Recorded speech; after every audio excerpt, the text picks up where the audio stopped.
Кашель. Кашель является распространенным заболеванием легких. Бывает два вида кашля. Сильный кашель без мокроты и кашель с мокротой. Они обычно сопровождают друг друга. Поэтому их обычно объединяют.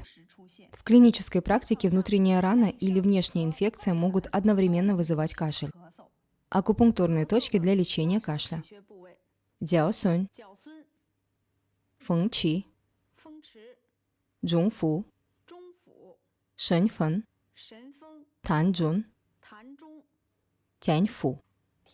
Тяньфу находится на внутренней поверхности плеча, на ладонь ниже уровня передней подмышечной складки. Сябай находится на один палец ниже тяньфу. Чидзе находится присогнутый в локтевом суставе руке, на локтевой складке у лучевой стороны сухожилия двуглавой мышцы плеча. Тайюань находится в области лучезапястной складки ближе к большому пальцу кисти в углублении. Фэйшу, пишу,